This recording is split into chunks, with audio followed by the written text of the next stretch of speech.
Hi guys, welcome back to another video with Pratham Test Prep. This is your host Sanjeev Bhatia again, and we are back for some legal affairs and current affairs for your CLAT 2022. So if you are new to the channel, please don't forget to hit on the like, share and subscribe button, and also do make sure that you are going to our Telegram channel and also subscribing to it. Hi Divya, I hope you are doing fine. Um, Okay.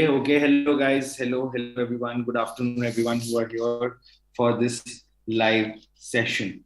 Now, the first news for the day that is coming up today, that is that the dying declaration that is made to a doctor can't be discarded only because the certificate of fit mental state was not appended.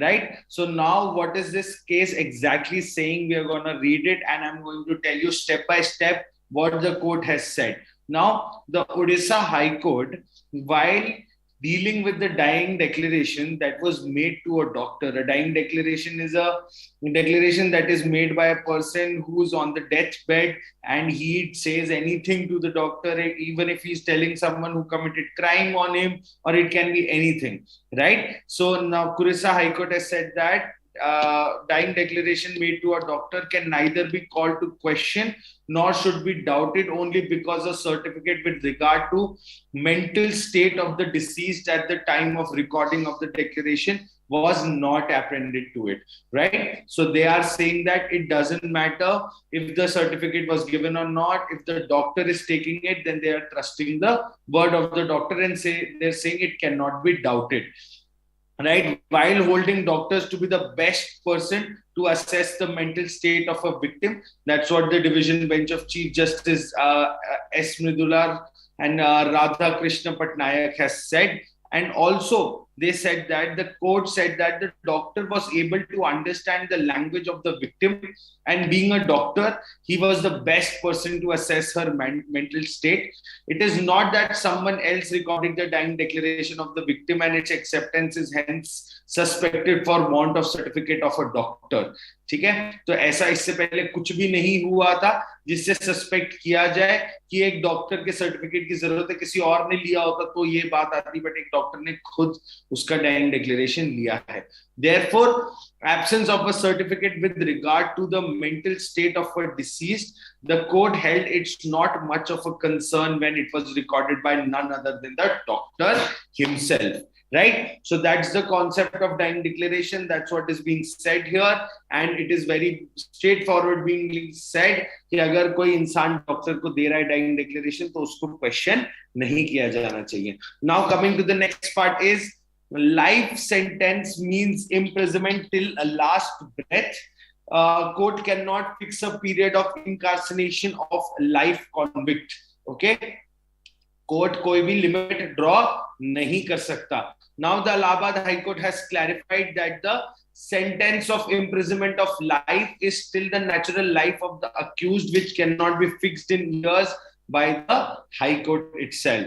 Now there was a bench of Justice Sunita Agarwal and Justice Subhash Chandra Sharma who observed that upholding the life sentence that was awarded to the 5 murder convict by the trial court in the case that dates back to 1997. Okay, it was argued that one of the convicts, Kallu, who has already served about 20 to 21 years in jail, released after commuting his sentence for life imprisonment to the period undergone by him.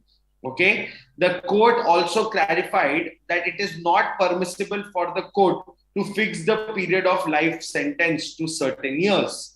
Now, the legal proposition is that the period of life sentence is the natural life of a person. तो court नहीं बोल सकता कि death से अगर आपको life imprisonment दे रहे तो आप 20 साल जेल में रहोगे, 25 साल जेल में रहोगे, ऐसा कुछ भी नहीं है. Now, the court also said that the totality of the facts and circumstances of the case, it can be seen that the prosecution has proved each and every circumstance leading to the homicidal death of deceased Jai Singh from cognizant and trustworthy evidence. No infirmary, therefore, could be found in the judgment of conviction of the trial court.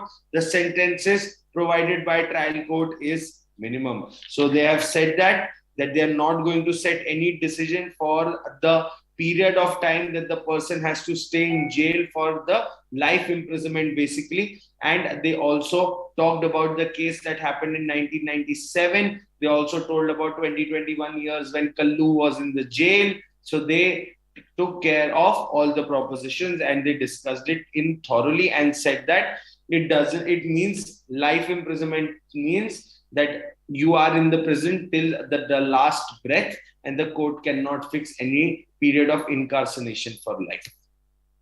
Now, next is a document can be treated as a promissory note only when it is promissory both in form and intent.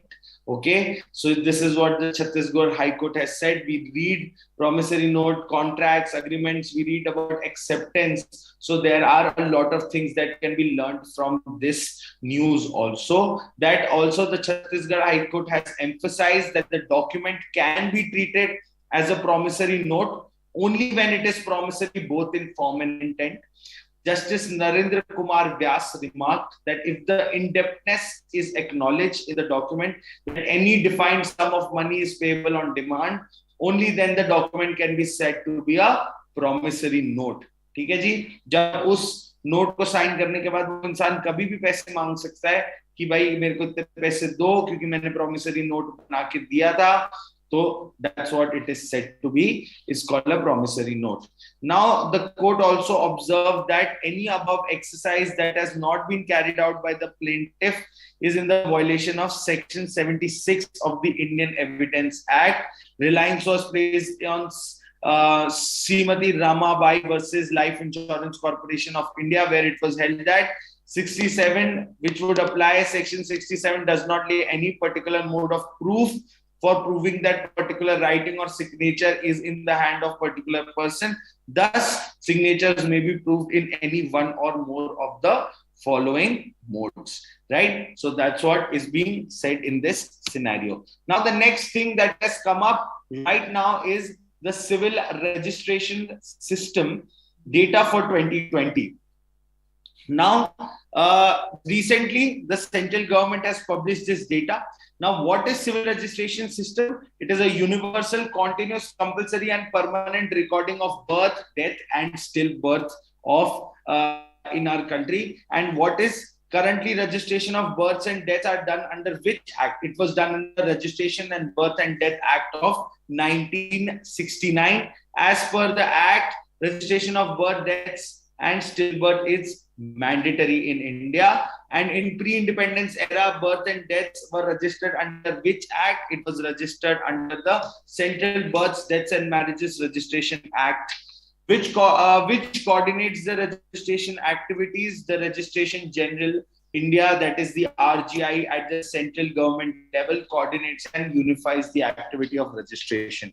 Right now, next is what is the birth rate data published by Civil Registration System for 2020 is 73.7% birth rate, and also the number of registered births have decreased to 2.42 crores in 2020 from 2.48 crores in 2019. So there are less children who've been born in 2020 than 2019. Now, coming to the next part is that out of total registration, the share of males and females is 52% and 48% respectively. Okay. Now, what is the death rate data published by the Civil Registration System? So you can read it.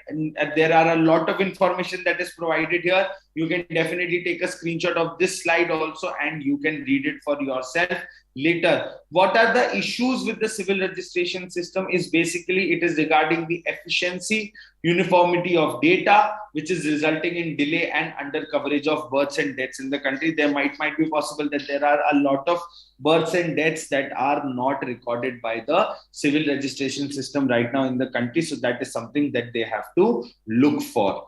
Now, coming to the next is rules for resignation and reinstatement of an IAS officer. So you might have heard these newses that IAS officers have been transferred, heckled for no reason because they have taken some actions against the government or anything of that sort has happened. So there are a lot of times that these kinds of acts are done by the state governments or the central governments. So an Indian Administrative Service officer who resigned in 2019 has been recently reinstated by the government. Now, what is resignation in this scenario? Now, a resignation is a formal intimation in writing by the officer that he's going to leave the service, right? Which rules govern the resignations of officers belonging to All India Services? That is the 5151A of the All India Services Death cum Retirement Benefit Rules of 1958.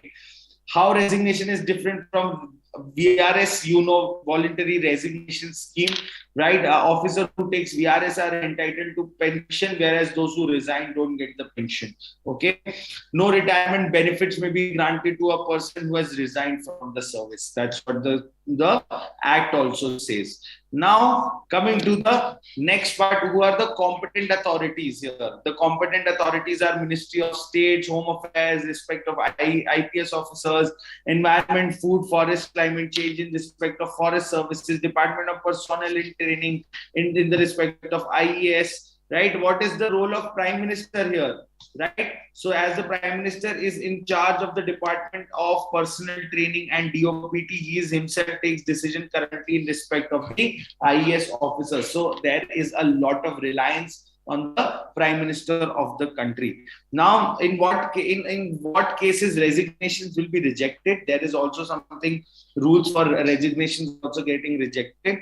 A circular issued by the Department Personnel and Training 1988 says that it is not in interest of the government to retain any officer who is unwilling to serve.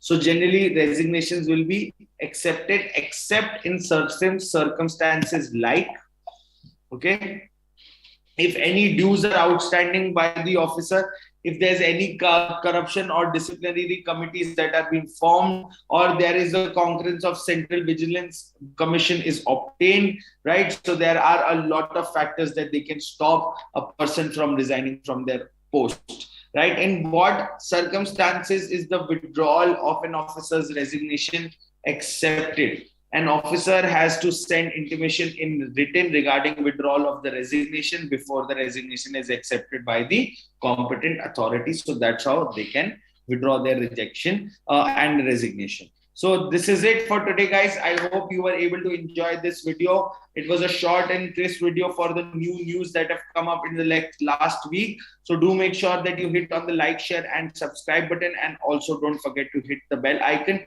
Thank you for joining this live session. Have a nice day ahead, and also take care on yourself on this coming weekend, and also have a nice weekend ahead. Bye-bye, guys. Have a nice day and take care.